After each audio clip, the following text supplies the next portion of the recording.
Aloha Manga Club. It's your boy Lohali signing in with my good friend Allonsyyy, aka Alex, probably one of the creators that I see as a constant rival, friend, companion on this journey. He is the Ash to my Gary because obviously Gary was a much better duelist than Ash, but Ash is always much cooler.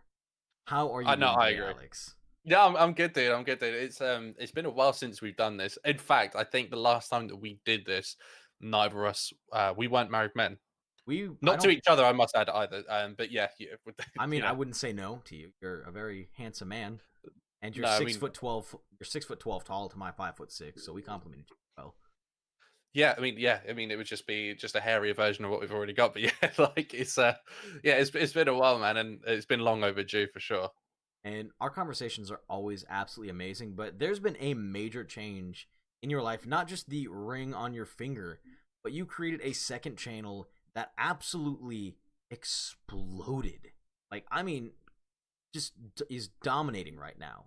And I kind of wanted to talk about that today, about how it feels to take YouTube from what was essentially the potential of a career, more of a hobby, a passion, to what might end up being a full-time career for you. So first of all, congratulations. You're sitting at 11,000 subscribers and you've only had that channel what, a month and a half maybe? Yeah, well, I actually my first video I uploaded was about a month ago today or recently. Yeah, it's been bizarre. And in fact, actually, I got my official government papers through because I lost my job because of the whole coronavirus thing. But because of the way that the YouTube and the kind of career aspect of that side is taken off, I'm now a registered sole trader because of my business, which is YouTube now. So I have to declare all my taxes and stuff like that. So yeah, this is essentially an income for me now. So yeah, it's been a kind of crazy roller coaster. It's like for sure, kind of going for it.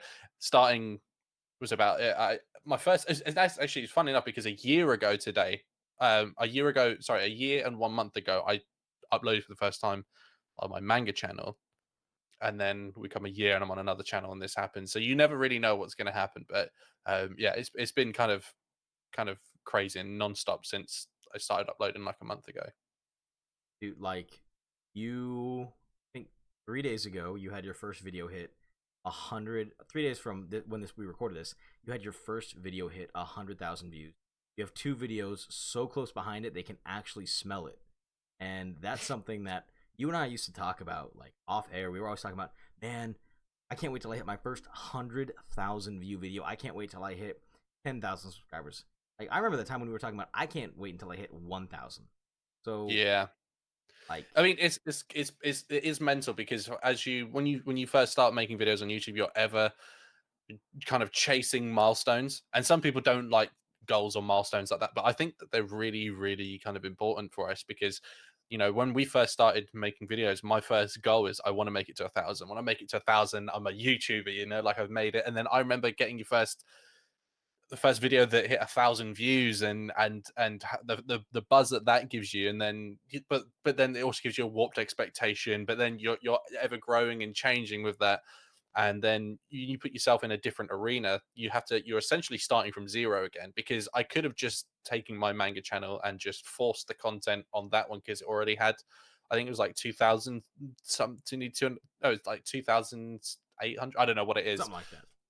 But I thought, no, I want to start again, learn it all, um, and kind of preserve what's there. And it's just kind of, yeah, it's been kind of crazy, kind of going into this new place and being really surprised at taking what was tried and tested beforehand with manga and putting it into this new arena, and then to have the reception that it has just literally been mind blowing.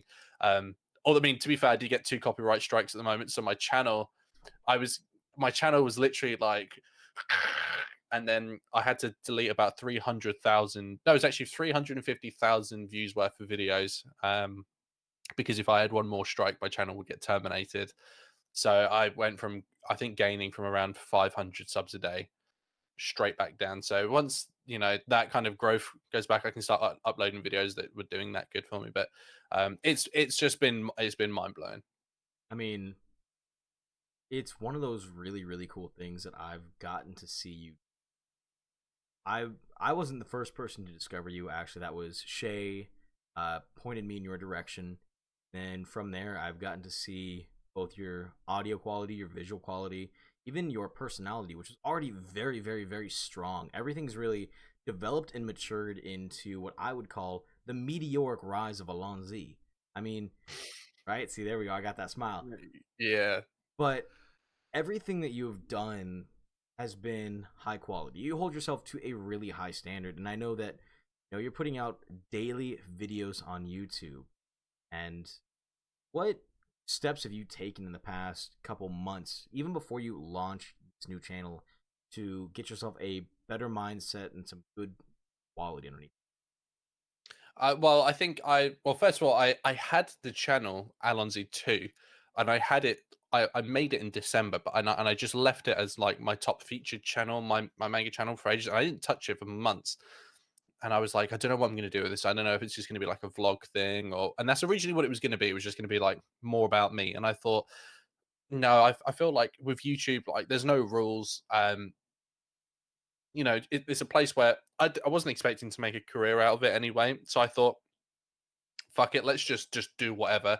Just use it as a place to experiment. And I did try to experiment beforehand with my manga channel. I started doing reaction or kind of type videos before, with music and stuff, and that was like a learning experience, which kind of prepared me, which a lot of people probably didn't realize plays into now a lot. Um, but yeah, I think for me it was just kind of because I came into the manga tube community knowing absolute jack shit. That was kind of the reason I did it, was to kind of learn through making videos and document it all. And I'm still kind of doing that because I'm still a noob. Like I'm only watching My Hero Academia season 2 now. Like there's loads of stuff that I'm still watching now, like JoJo's. I've just finished Phantom Blood. Like I still need to like. There's a load of stuff that I'm just getting now. So I'm kind of just taking that kind of formula that I knew and just putting it in a different arena, but kind of prioritizing time. But also, it's been a year of learning how to edit and to do all the kind of things. One, like I look back at some of my older videos and it's a tough watch, but what you don't realize is you're preparing yourself what you do later on. I was making videos in 2016 playing FIFA. I wanted to be a FIFA tuber, and that's awful because we definitely need more FIFA tubers, right? But I was like, it was awful content, the worst content, bottom feeder content. However, what I was doing at the time was innocent. I was learning, and I was learning how to edit, and I was learning how to use cameras and stuff. I was using this camera in 2016, and just over time, you just learn how to finesse it all and get it together. And now it's starting to like come together. I mean, it's come together very, very well. And like you've pointed out some things to me that I didn't even pay attention to originally. Like the new light that I'm using, I would not have picked out if it wasn't for your advice. Getting a boom arm is something that I saw on both you and Zach's channel. I was like, oh, you know, that's kind of what I want to get. And every single thing that you've gotten to do is a learning experience. And that's what I think a lot of smaller creators don't get, is there are a ton of hurdles. I talked about this with Spooky in last week's video, but every hurdle that you run into, you have the choice to get up from when you fall down, or you can stay down and kind of give up. There's nothing wrong with either option, just what you want. And you have hit your fair share of hurdles. In fact, you've hit burnout, you've hit where you didn't want to make anymore, you've done major copyright strikes, and you've gotten up every single time. Now, are you taking a look back at that past? Are you afraid that you're going to run into potential burnout in the future with the content that you're creating right now? It's always a possibility, but I think that um like I watch anime anyway, so I might as well make content out of it. And it doesn't, I'm not having to make additional stuff around it. It's very much all inclusive of it. So it's not in terms of like output of like energy. I feel like already the thought of making another manga video gives me more anxiety than making anime content, because I know how to do it. I've got a formula. I'm good at it now. Like I've got those muscles well greased now. Whereas with manga, it was difficult, and there wasn't a formula. There is no real formula outside of like hauls and reviews, and that also depends on what it is that you're looking to get out of it as well. If you're not looking for views, then Bang is fantastic because you've got this. You can do whatever you want. But I also did want the views. I wanted both, so I can't. I couldn't really have both. And people will argue that, oh man, you just haven't figured it out. It I gave it a good go, and I just didn't want to have that fight anymore. And personally, like I look back at all the times that there was a bit of strife and that lot, but it definitely makes you better for it in the end. Like you took a break as well, I you know. definitely did. That 5 month break was, there was a lot of stuff going on in my life, and it was just I still had ideas that I wanted to make, but I wasn't passionate. Like I've always said, I was slow to get up from a hurdle at that. And usually, if I get punched in the teeth, if I trip on a hurdle here on YouTube, I'm usually very quick about getting up from them. But every now and then you hit one and you lay down because you're busted.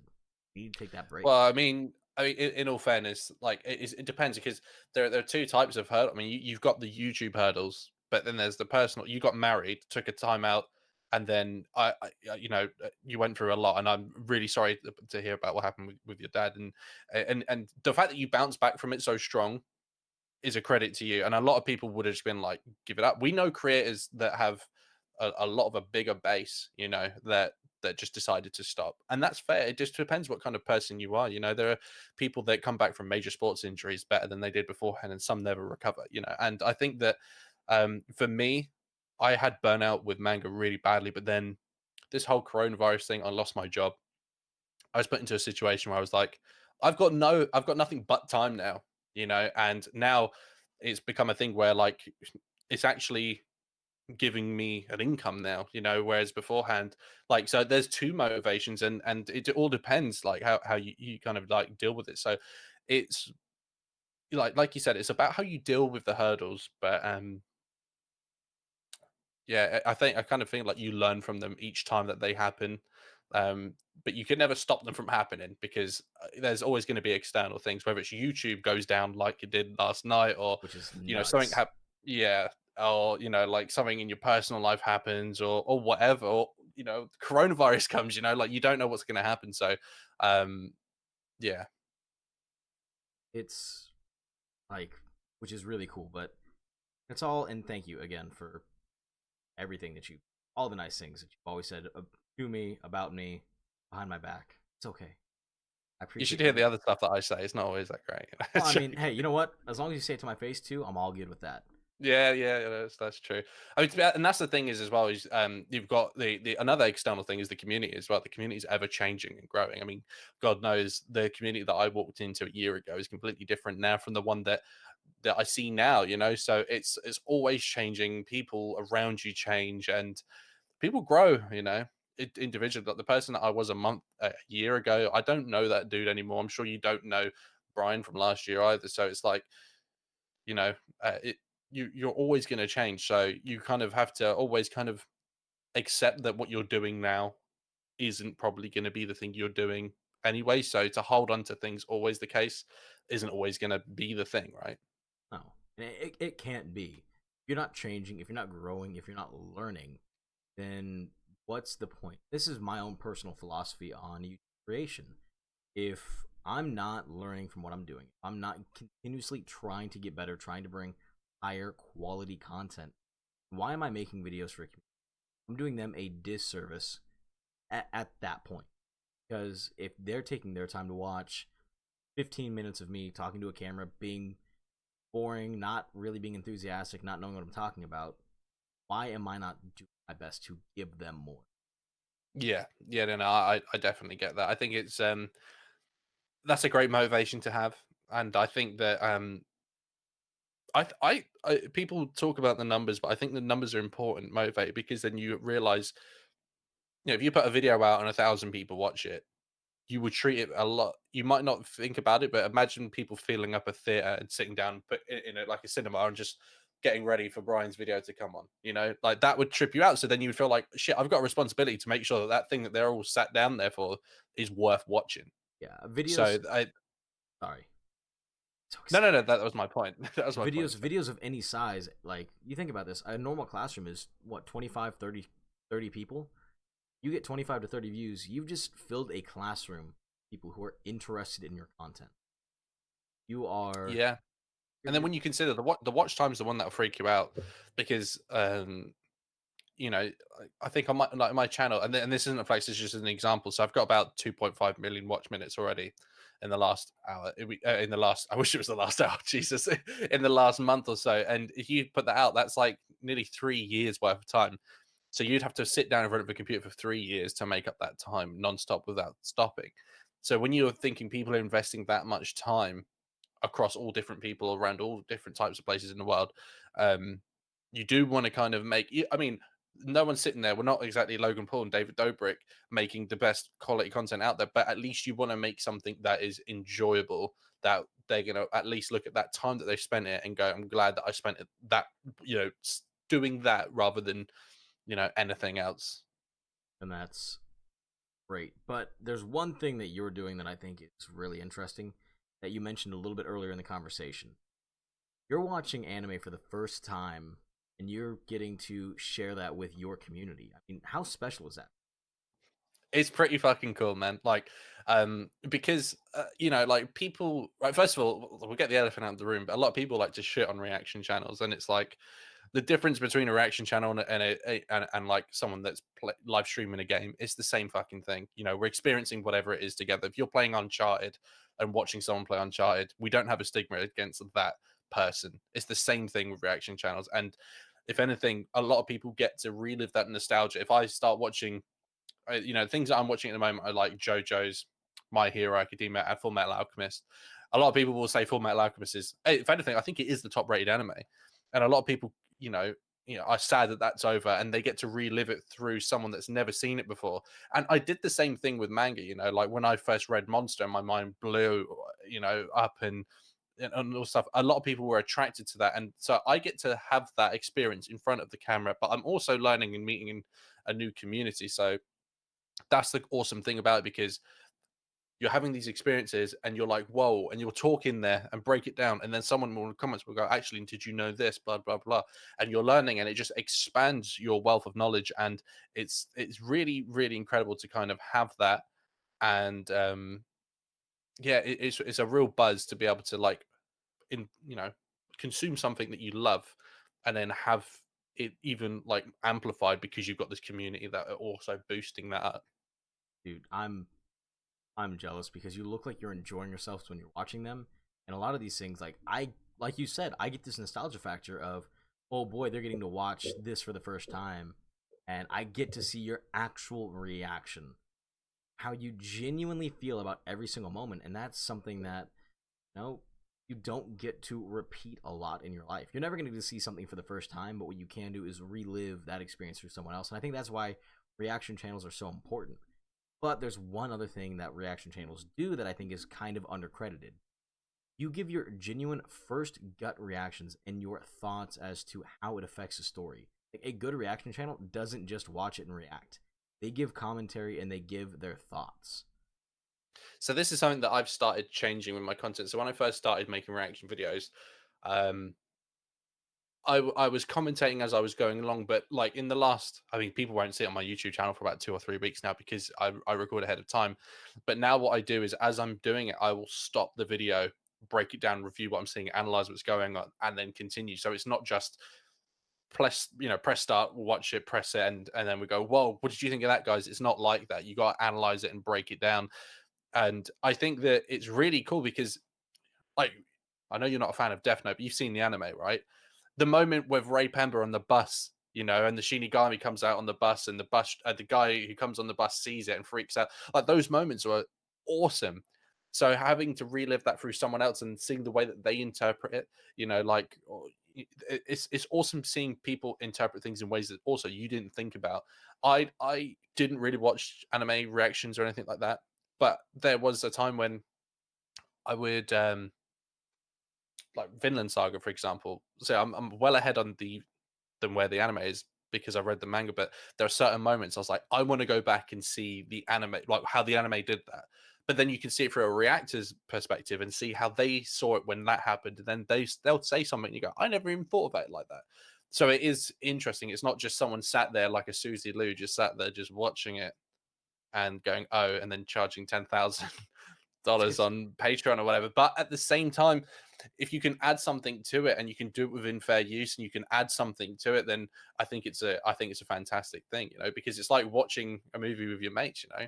yeah, and The that's amount of anime reactions I watched when, you know, the was it the episode 3 at the end of Game of Thrones with the big giant war scene and everything like that. Man, it adds something, you know. it's just so cool. And you know what? You brought up Susie Liu, so we can't not talk about her now. How do you think Yeah. the whole blowback between what she's done is going to affect anime reaction channels? Because if I may, really quick, I think that it can go two ways. Either it won't affect it at all, which is the most likely way, or we're going to see a much larger crackdown and change with how YouTube interacts with their reaction channels. Well, I don't think it's just an anime issue anymore. I think this is a just a copyright. I mean, the issue that we have with Susie Liu was YouTube reinstated her channel after she got 3 copyright DMCA notices from anime companies. So that means that YouTube interfered with copyrights. Is it safe harbor laws, which means that YouTube could get in shit for it. And the last time that we had YouTube getting shit for it, we had the apocalypse. You know, um, now I get I'm totally on board with the people that, you know, will say stuff about Susie Liu, about, you know, essentially the whole full uncut, like she was uploading full uncut versions of anime up to Patreon and charging people. That is a market substitution. You know, people won't go to Crunchyroll because it's a market substitution. I fully understand that. Um, I think that it tarnishes reaction channels. I think it makes them all look lazy. I see a lot of these commentary channels that go after her, and if you talk about um the Susie Liu in particular, I have no problems. It's when the commentary channels talk about the anime reaction channels or reaction channels in, you know, like talking as if it's lazy content. In the same vein, and this is no disrespect to my community friends that do commentary channels, you're making content based off those lazy content creators yourself. So what is lazy? You're waiting for something to happen and making content on it. So it's a bit, and also you wouldn't go after a Twitch streamer who just streams, you know, games 24/7. It's the same thing. Anime, I don't ever think you should have a, you know, a market substitution for it. That's why I don't show full uncut things and I don't sell full uncut reactions. I think that's wrong. But I think that there is a place for, as long as you're adding something to it. I think anime or reaction channels in general can offer something great when they're done right. I think they have a really bad stigma attached to them, but yet there are people that make, you know, $40,000 a month, you know, playing with goo on YouTube. So it's like, let's not really talk about in terms of what is great quality content, but I do worry about how it's getting worse. I mean, every single day I have copyright claims and stuff like that, and you know, most of the times I will just file it back and they'll drop it and they'll do whatever. Sometimes they'll just strike your channel down. I myself had my own problem when I uploaded my video that hit 1,000 that you alluded to earlier on. When I first did that, I have screenshots. If you typed in anime reaction, you would have pages of people re-uploading my videos. YouTube didn't do anything about it, even when I did flag them down. But yet, people like Susie Liu were able to go on and make so much money. So it's a weird thing.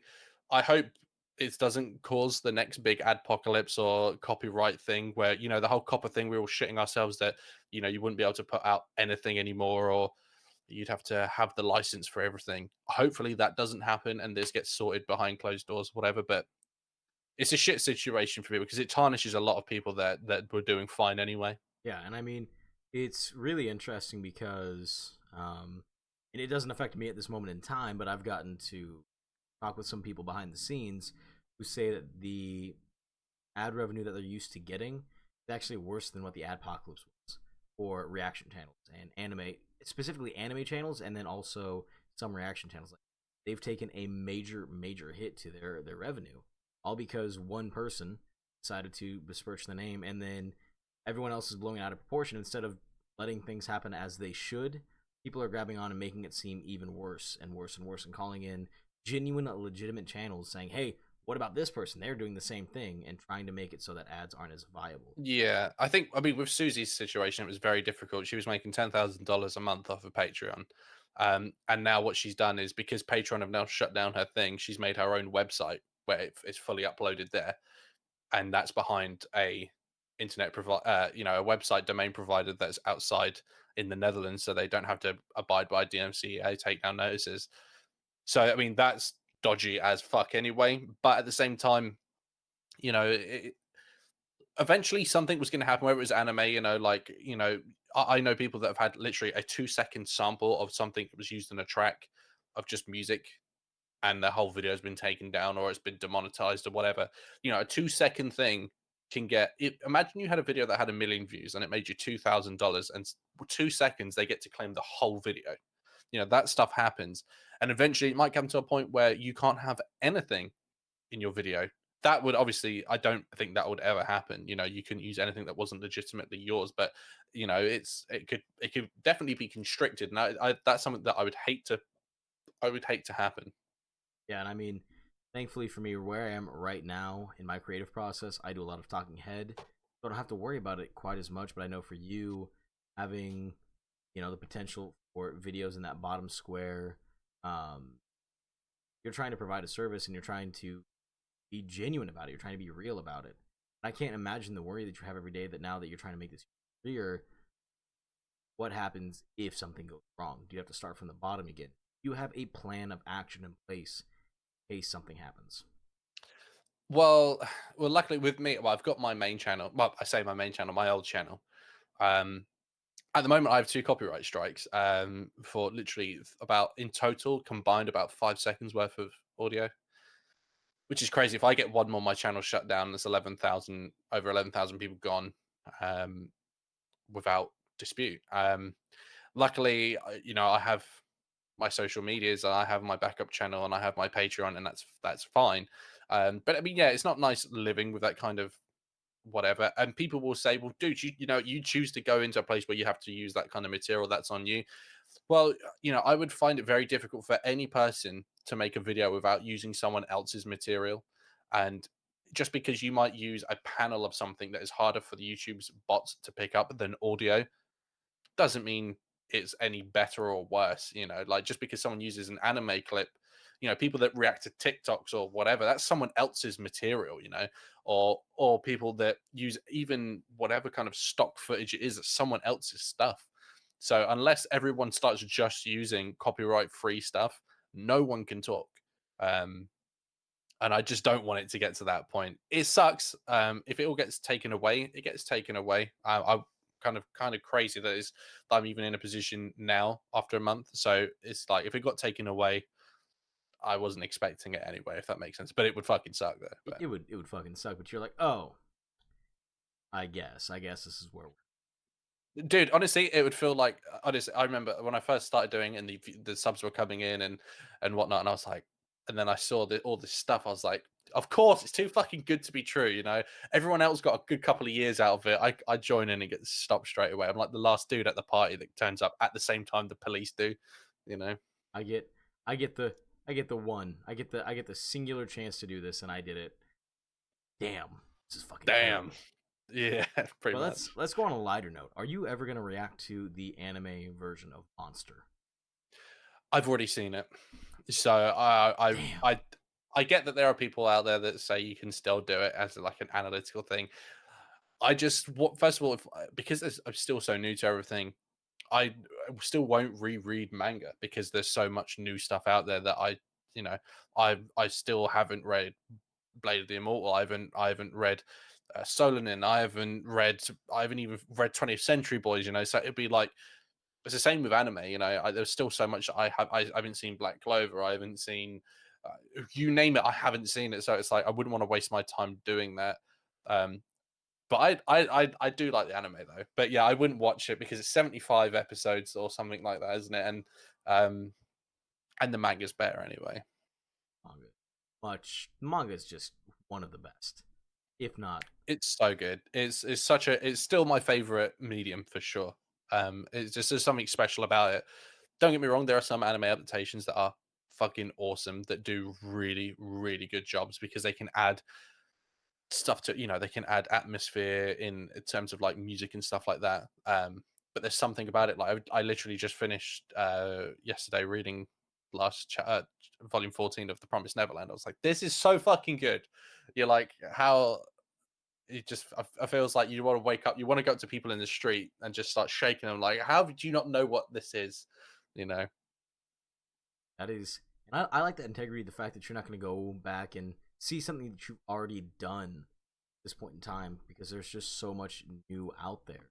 Are there a few series that you're kind of looking at, thinking about? I don't want you to ruin your schedule for us, but is there anything like that you're just so excited to get out there? Like, oh boy, I haven't reacted to this series yet, but I'm going to. Yeah, so I mean, I want to do Naruto really badly because I've a lot of people talk about it, and also I've had a dabble of the big three so far. So I've read volumes one, I've read all of Soul Society of Bleach. I need to read more One Piece, but I've never seen anything Naruto. So I kind of that there's that itch that I want to kind of have that.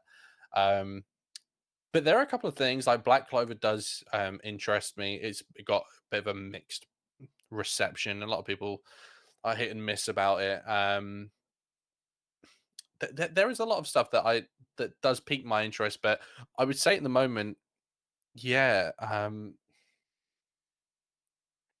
Naruto. I mean, at the moment, I'm doing Full Metal Alchemist Brotherhood, which is fucking awesome so far. Uh, JoJo's Bizarre Adventure. We just finished Phantom Blood. I thought it was fantastic. A lot of people say it's awful, but if that's awful, then good must be good. And My Hero, and My Hero is one of those things where it's just like the fan base put me off so badly. Like I never read the manga beforehand because I was like, but now I'm like every time I see a panel, I'm like, holy shit, that art looks so fucking good. And also now that I've seen the anime, like well, some of it, I'm like, this is so good. Like it's so good. Oh, Mob Psycho is another one that I want to check out as Oh, well. Mob Psycho. That is like top tier, right? Like, Oh, and also I need to finish Attack on Titan, so I keep thinking about season 3 of Attack on Titan. But yeah, like Mob Psycho, I did a reaction to the openings, the two opening tracks. I was like, this is this is like this is like a fever dream, you know, like what I'm looking at right now. Like if I had LSD and I had a fever dream, this is what I imagine that would be like. I mean, that's pretty close. That's relatively close to how it actually feels. I'm not gonna lie, I've seen both two, the first and second season. Stellar, absolutely fucking stellar anime. It might even be one of my favorites. Like, not quite One Piece level, but it's Yeah, good. It's beautiful. I've heard that second season is meant to be really good as well. A lot of people say it's really good, but also like movies as well is something that I've started getting into because I'd never watched anime movies before, and like I recently watched there's a movie called I Want to Eat Your Pancreas. Nearly had me in floods of tears. I want to watch A Silent Voice. I've got it. Um, yeah, there's loads of stuff. I watched Your Name finally. Weathering with You. I need to see that. Um, yeah, there's a whole bunch of stuff. That's exciting for me. That you get to experience some of these things for the first time that a lot of people have not gotten. Like, have already 15 years in the past. Dude, you're a Well, time that's the machine. thing. It's just yeah, but I also get jealous the same way round though because everyone has this nostalgia connected to it that I don't have. So I get to see everything as a judgmental adult. Whereas back in the day, if you watched it as a kid, you're like, "This is fucking awesome." But now I'm just like, "Ah, that's so trashy, man." You know, so I don't have that kind of same. Like, I get it with like Dragon Ball and stuff like that, and like Death Note and like High School of the Dead and stuff like that. But like when I look at other stuff, I'm just like, I wish I had that same thing that like a lot of you guys had growing up. Like you have that, you're like, I remember watching that when I was like 13, 14. I'm like, damn, I watched it as a 29-year-old man. You know, like it's a very different, it's a very different kind of vibe that you get from it, you know. Would you hop in the TARDIS to go force yourself to watch some of these things? Do you know I would? I think if I was going to pick a series that I could go back in time and watch as a kid again, I'd well, I would Dragon Ball would be a hard one to pass because it was so good as a kid. Um, and so was Pokemon. But I would love to. I know you don't like Death Note. It was a great experience watching that for the first time. Um, but I would like to go back and experience Bleach as well. That Soul Society because I really love the Soul Society arc. Reading that, I would love to have seen how it was done um, in the anime back in the day as well. So there's that. If you could go back in time, which one series would you pick to go watch for the first time again? If I could go back and pick just, oh man, I might, I would have to do Man, this is so hard. I'd Mm, actually go back and watch My Hero Academia when it first came out. Not because I think it's absolutely amazing, but because I sloughed it off originally. I was like, no, I was like, it's way too hyped up. I'm not going to like it. I wish that I could have gone back and experienced it with the community instead of coming in right. late. I think that's the only thing that I would change. Like, I remember watching Seven Deadly Sins for the first time. I was 21, sitting in my bedroom. I didn't have internet to my TV, so I was playing it through my computer screen, sitting in bed watching Seven Deadly Sins. Like that I tell was you what, I would. I'd actually. I don't know if they put it in cinemas when it first came out, but I would love to have gone to theaters when Akira first came out. I think that would have been fucking awesome. But another thing that the reaction thing. So obviously I'm behind. My goal, I cannot wait to be able to get to that point where you're up to date and watching things happen with the community because I've never had that ever. Even with manga, like I was always catching up. The Promised Neverland, I kind of had that, but even like you guys across the pond, like you guys always have a volume ahead, even in terms of physicals. And I wasn't ever really one for reading latest chapters in Shonen Jump. And the same with anime, I'm still catching up. The moment, like when you said, imagine being able to watch My Hero along with other people, that's a point that I can't wait to get to. And I kind of had that when I was getting married. I was watching Demon Slayer out in Croatia and watching that kind of as it all happened. And like I know Demon Slayer gets shit on, but like even though it's not the greatest, but it's also very good. Um, I I do hold a little bit of something dear about it because I was on my wedding honeymoon at the same time. Like on the day I got married, this is a genuinely true story. Because we got married abroad. My obviously I had to get kicked out of the hotel room because my wife was getting ready. So I'm in my wedding stuff, and I've gone down to the bar, sat there with a couple of cocktails, looking out the sea, and I was like, I've got nothing to do. So I just spent 2 hours just literally waiting for the car to come pick me up, watching Demon Slayer, and just not getting quite trashed, but I was getting there, you just were watching Demon Slayer. getting that buzz. See, I forgot my pants on my wedding. Well, I mean, it's just something less to take off later on, I guess. But It was um, we had to drive from the venue from the hotel where everyone was staying at back to the house to pick up my pants that were on the floor. They were originally on the hanger. They just slipped off. I put them on, and they almost didn't fit. goddamn. Well, that's the thing. Like, it was a crazy experience. But the reason why I liked it so much is because it was like throughout the holiday when you're chilling out, I would just put it on, and it was just something that was like quite nice. It was just like a little thing to chill me out before. It was like 35 degrees. In the hot sun. I don't know what you guys say. 35 degrees is pretty damn hot. Give me a minute. I'll Um, Google this. Keep talking. um, and yeah, I was just sitting there, just chilling out, watching Demon Slayer, and it was also one of the first full animes, like current shonen animes that I've ever watched. Because obviously, coming to the community, you learn about these new series and stuff like that. So when I first came to the manga community, all I knew about was Death Note, Pokemon, and that sort of stuff, And then all of a sudden, you learn about all this new stuff, and people are like Demon Slayer, and then all of a sudden, it's the new anime that's out, and everyone's talking about it and how you've got it. Um, so I hold that one dear. But but yeah, it is tough to try and choose which one that you would want to go and revisit for the first time. Watching that, um, because it's like you can watch it again, but it's not that same thing.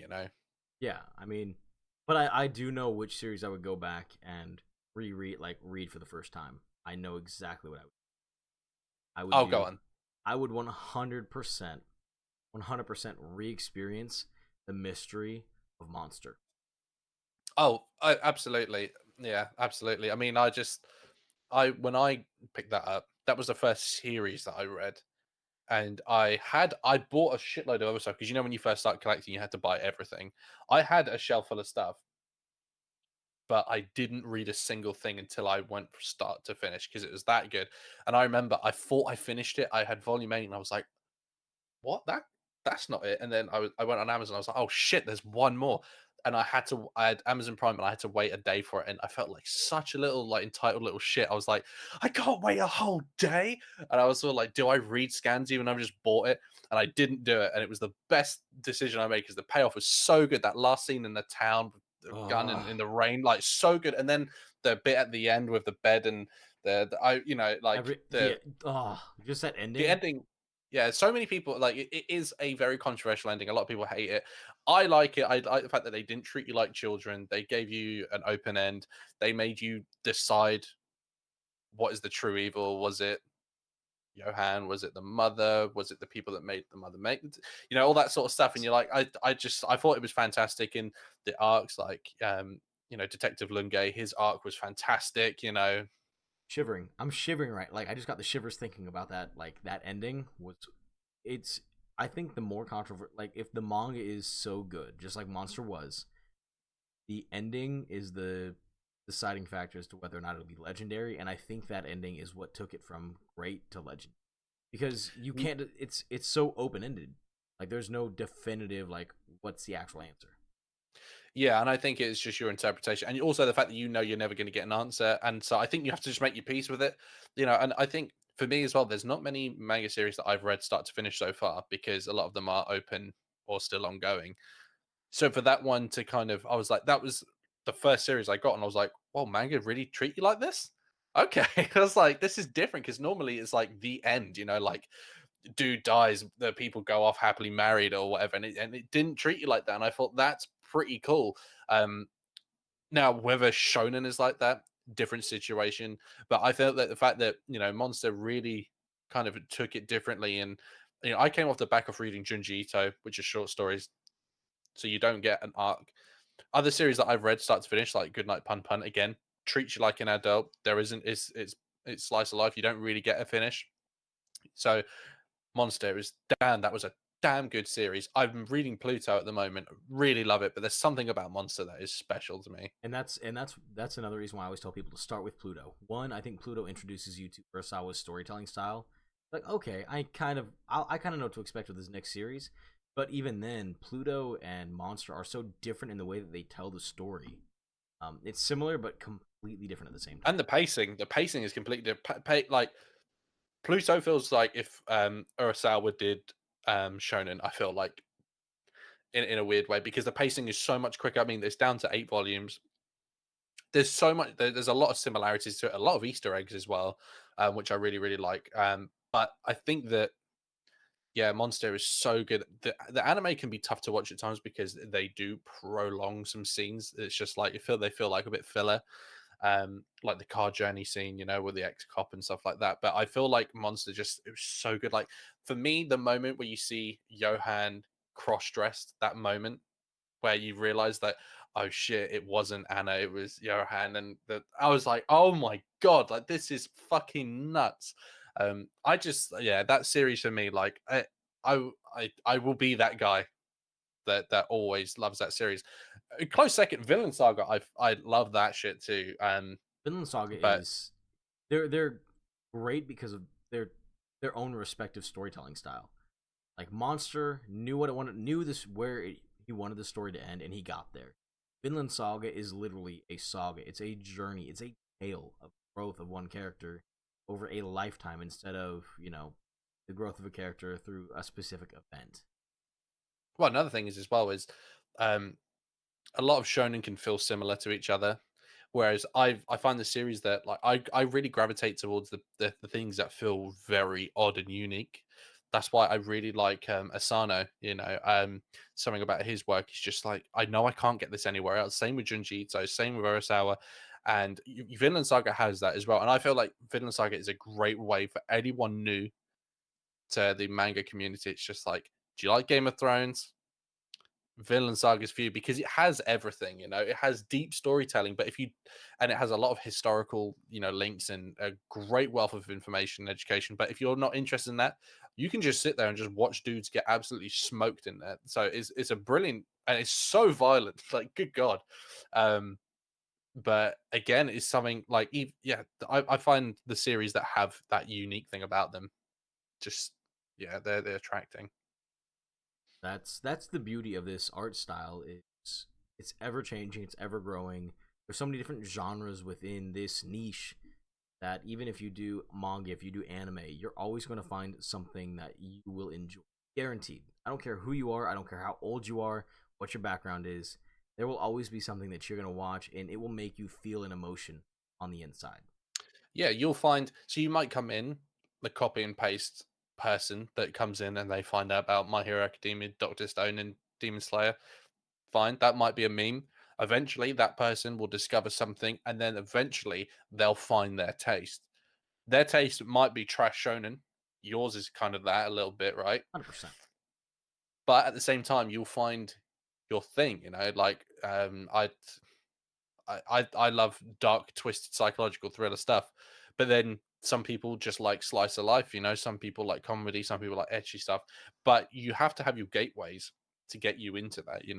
And then eventually you'll find your thing. And the good thing about it is there is a thing for everyone. If you like, uh, you know, isekai stuff, there's that. If you want stuff based off, like, if you want Splatoon's there, dude. Like, it's all there. So it's like there is something there for everyone, for all tastes. And that's the great thing about Japan as well. They just are all inclusive of everything, and they're such a brilliantly weird place that they kind of make stuff for every kind of individual. And it's great for us because you come into it and you're like, dude, there's something for everything. If there's something I very particularly want, I guarantee you there's something for it. Whether it's good or not, I don't know, but it will be there. Good, good doesn't mean good is subjective Good is subjective, yeah, for sure. within reason. There are some things that are just widely regarded as trash, like that third season of Berserk.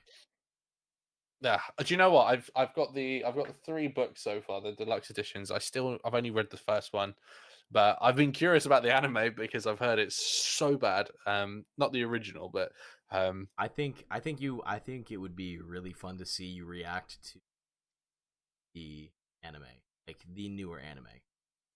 oh god, I've heard expletives about it, but yeah, I think that like you said, it's the great thing. There's something for everyone, and you got different adaptations of the same thing, which is great as well. So, like, a lot of people love The Promised Neverland. I can't stop going on about it. It's my favorite shonen, current shonen, but it's like you've got the anime version of it, but you've also got the manga version of it, and I think that that's what's great about this kind of otaku place. You've got different versions of the same thing, so you can get a different take on it almost. Like, there are some shows that are they feel completely different to how you read it, and then there are some that are pretty much bang on faithful. And that means you can have you can have 2 favorites. You can have a favorite version of one, or you can be slightly surprised by something you thought was going to be awful and it turned out to be something done in a way you like it. So, Yeah, like I said, like, I'm normally never into like romantic comedies or like slice of life stuff until you start seeing it. And you're like, God damn, they do it good though. So Briggs is making me watch uh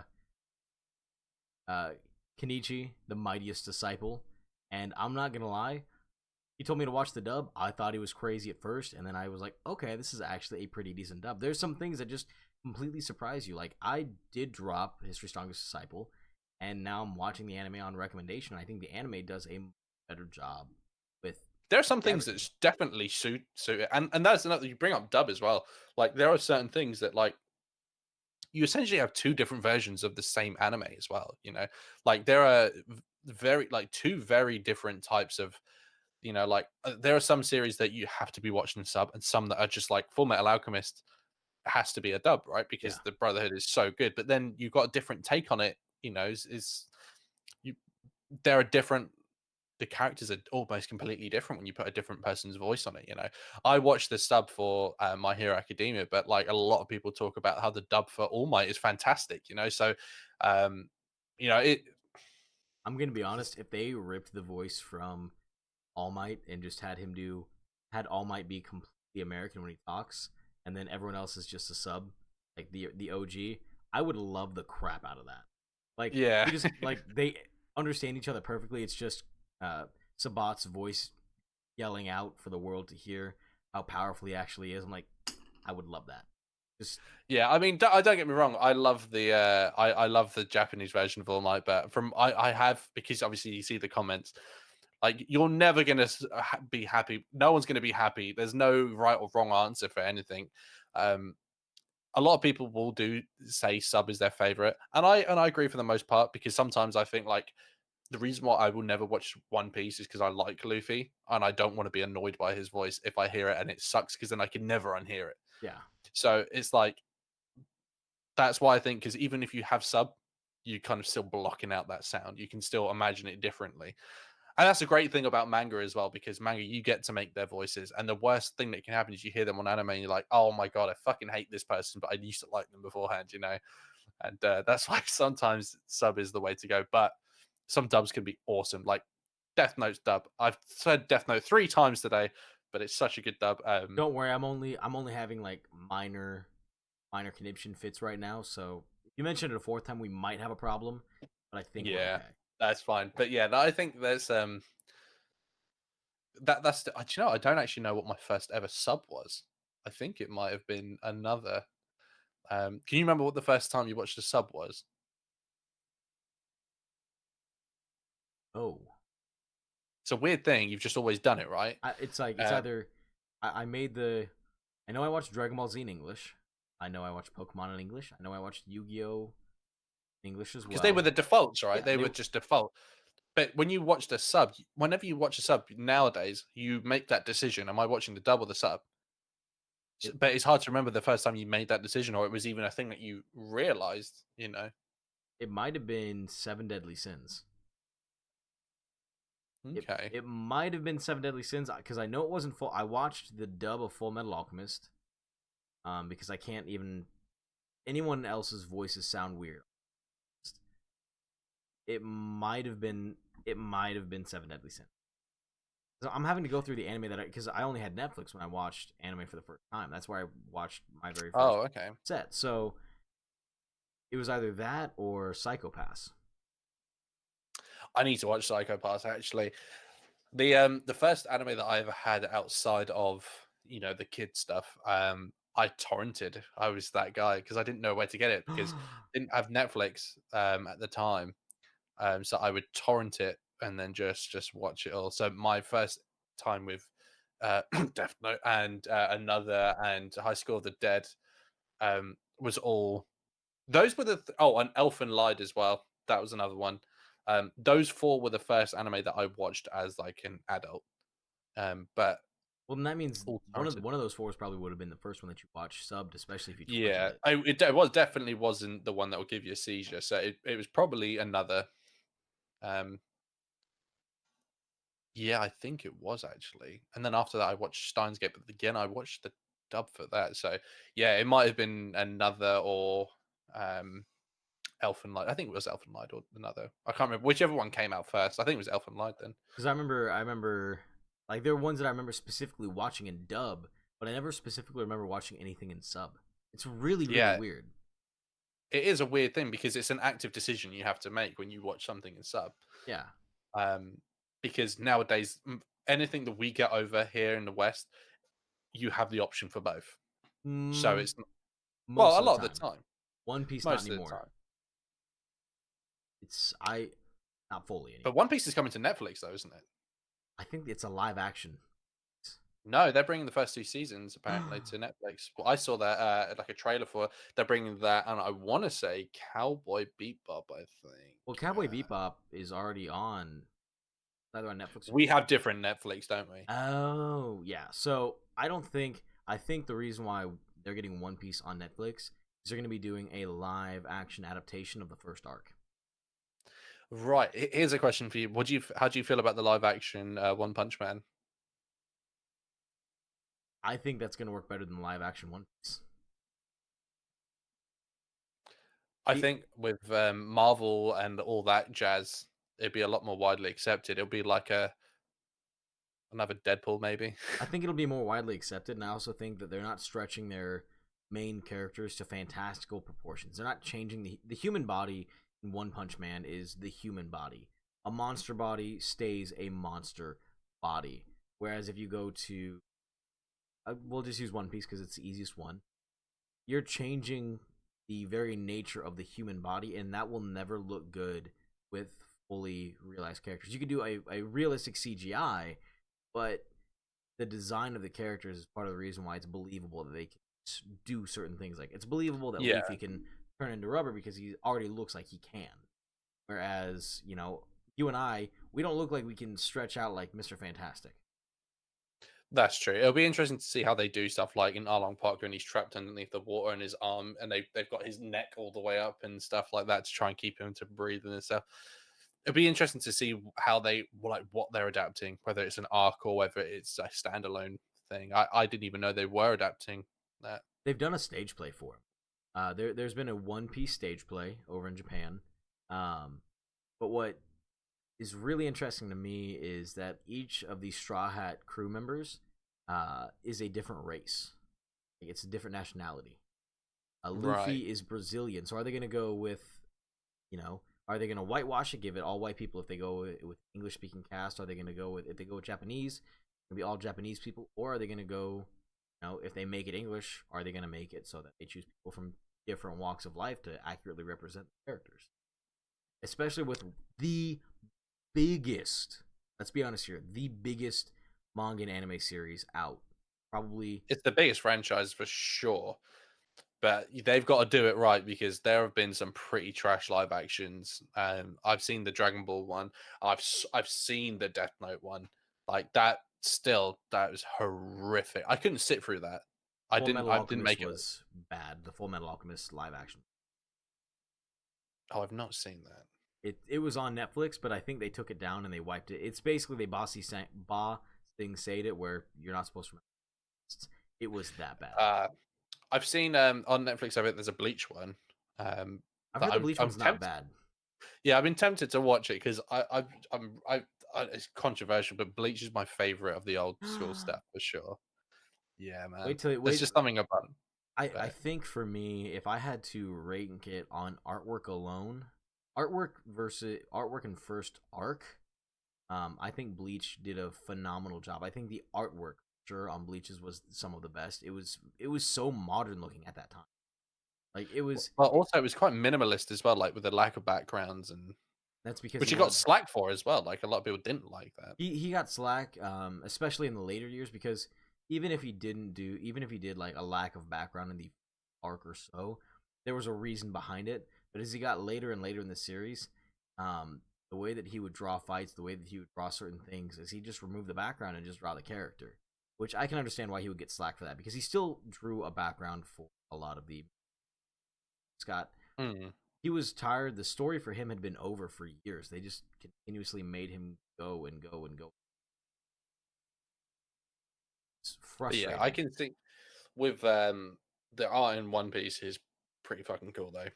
It's The world building is ridiculous from what I've read so far. for me, One Piece. It's an investment of time. And I'm always the first one to say if you don't like the first three of something, don't bother with it because don't waste your time. Um, with One Piece, I really enjoyed the entire thing, but it went from good to great at a certain point. Like Oda found his footing. He found the stories that he was wanting to tell were already established. His characters are there. He was just able to build on everything that he was doing. And as he told more of the story, the world became more established, more fleshed out. Whereas with Bleach, the more of the world that he established, the more closed in it started to feel. Which is a very, very weird thing to say. I'm not gonna Mm. spoil. I'm not gonna spoil anything for you because I don't know how far you are. But it goes from an example of One Piece, the world affects the characters. Like they aren't the end all be all of the story. If something happens outside of them, it can affect them later on, and they affect the world. Right. It's not like the world outside of them stops or they affect every reaction. Whereas in Bleach, everything happens because everything has been predetermined from the very beginning.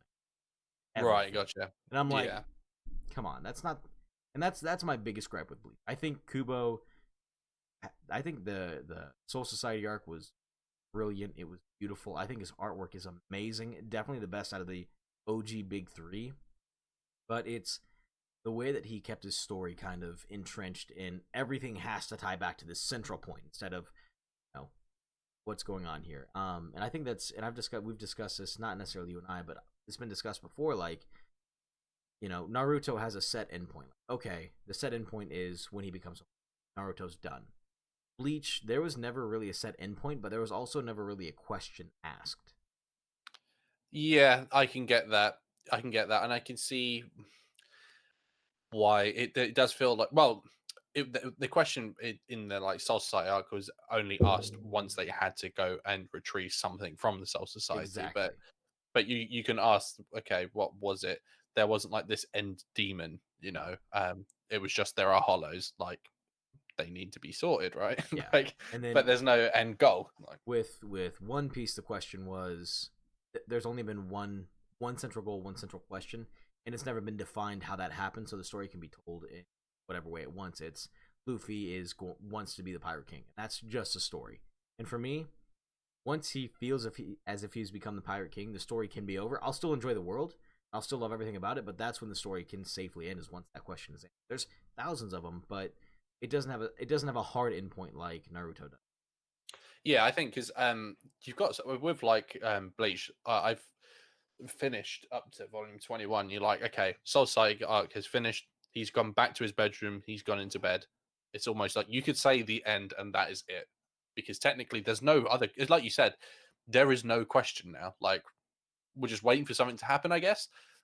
Whereas if there's like an overarching arc to the arcs, like you have in One Piece, you know, you might have like questions about someone's backstory or the overall One Piece, you know, or the story behind the One Piece. I don't know because I've only read 11 volumes, but um, I do need to actually read more of that. To be fair, I've got the first 23. It's again personal opinion, definitely worth the read, but it's not for everybody. We are reaching the end of the Manga Club today, but before we do, there's two things that I have to do. One, I have to pick your mind. If you Okay. can give any a piece of advice to somebody out there who's getting into manga and anime for the first time, and they are past the age of 22, 23, they are in that older market, older niche. What is one thing that you would want to tell them? That's a really good question. I would say, um, my anime list doesn't define what is good. I know Base Empire's screaming right now, but I would say there is something. If believe me, there is something out there for you. No matter like, oh, it's a really tough one. Um, don't judge series by their covers for sure. And I would say up it to a minimum of judge it after 5 volumes, not 3, because certain series can get really really good. And also don't write off slice of life as well, because when I first started, I didn't read slice of life until about 4 months ago, and I thought there's no point, there's no story, why am I interested? Couldn't have been more wrong. So that's something, but don't buy everything at once as well. Yeah, for me, I would want my biggest piece of advice. I mean, I came in when I was younger, so I can't give a great piece of advice here. You're much better at it than I am. But if I was gonna say anything, it would just straight up be enjoy yourself. Don't be critical. Just go in, turn your in certain series, go in, be willing to turn your brain off and just consume, consume, consume, and then judge. Oh, also get involved in the community, because the community you'll learn about way more stuff that you would never have known that existed. Even if you get into the community entirely for a selfish reason, um, you'll make some friends. But more importantly, maybe not more importantly, that sounds really arsey. But furthermore, you will find awesome series that you would never have known about, Yeah, absolutely. and and they could be your favorite series. You know, so that's a big one for sure. And now comes the most important question, the random question of the day. Okay. Are you an over or under toilet paper kind of guy? When you hang it on the roll, it's on the wall. Is it over or under? It's under. What? Yeah, so you just pull it down like that. Yeah, it's normally, so the roll is like that, and then you just pull it down. Okay, so you go. So your roll looks like you pull down like The this. dude actually has fucking roll right now. Damn straight. No, no, no. So turn it round. So Well, if you it's facing, so it's facing you. You go this way. This is yeah, if it's facing me, that's the way it is. ooh Yeah. ooh. That is. I'm glad that you're in across the seas because I can blame it on a cultural difference because everyone here in America knows that toilet paper like that goes when it's you pull it this way. Dude, your toilets flush differently to us as well, don't they? So No, no, it's no, like, that's just Australia, I think. all right. I've lived there. I should fucking know, but I don't know. You guys have that. I didn't know if you guys had that or not, but yeah. I mean, that's. I didn't realize our cultures were so different. It's wow. I thought we were the same, different. I'm gonna Same. go just contemplate after sit in a dark room and just think about that for a bit. Oh, is it going to be a dark room? Will there be It's like gonna be a dark room. a nice comfortable chair there, perhaps? No, I'm just gonna sit in the corner against the wall, just Oh, like this. Like, okay, that's just acceptable. like that. Yeah. So let everyone know what you're doing, where they can find you. You've been on here before. You know what this part is for. Plug yourself in. I'm a seasoned vet of this show now. So yeah, I'm on YouTube, Allonsyyy, also Twitter, Instagram, Twitch. Yeah, I make anime reaction videos. And yeah, I do the videos every single day. Not on YouTube every single day. I do Monday to Friday on YouTube. And yeah, we come and have a silly goose time. All right. Well, everything for Alex Allonsyyy will be linked in the description down below. You guys know where to find me because you're here watching, listening right now, and I cannot thank you enough for the support. For everyone new and old, welcome and welcome back. It's your boy Lohili, and I will see you next video.